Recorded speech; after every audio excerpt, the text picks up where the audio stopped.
Nazim breaking news है मांखे update कंदा हलूं। मीरपुर माथिलो मां 2 हफ़्ता अॻु रावंती जे कचे मां अगवा थी वियल कोयटे आवासी बाज़ियाब थी विया आहिनि। मुगवी पोरियत कदीर पठान खे राॼोड़ी कोशिश ज़रिए बाज़ियाब करायो वियो आहे।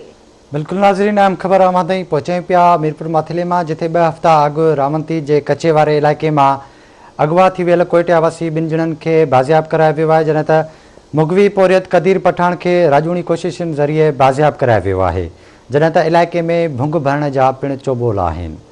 मांखे अपडेट कंदा हलूं। ब्रेकिंग न्यूज़ आहे त मीरपुर माथिलो में 2 हफ़्ता अॻु रावंती जे कचे मां अगवा थी वियल कोयटे आवासी बाज़ियाब थी विया आहिनि।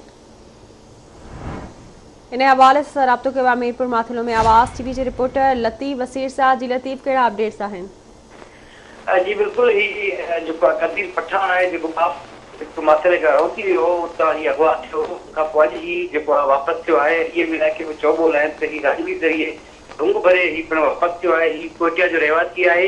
ही कपिड़े जो फेरी विकिरो कंदो हो जेको मुख़्तलिफ़ ॻोठनि में रोती वारे इलाइक़े में, उतां ही अगवा थियो। हिनखे उते जेको आहे अखियुनि ते पटी ॿधी करे रोती बंदि करे मीरपुर माथिलो पहुतो आहे। ऐं जेको चङो मुड़ुसु फरीद पठान का भी ॻाल्हि न आहे पर इलाइक़े में जेके चोॿोल आहिनि त 15 लाख रुपया भुंग वटि ॾियण बाद कदीर पठान खे राॼोड़ी ज़रिए उतां जे बासर माण्हुनि मार्फत करायो वियो आहे। जी ठीक है लतीफ़, वॾी महिरबानी आवाज़ जी अपडेट करण लाइ।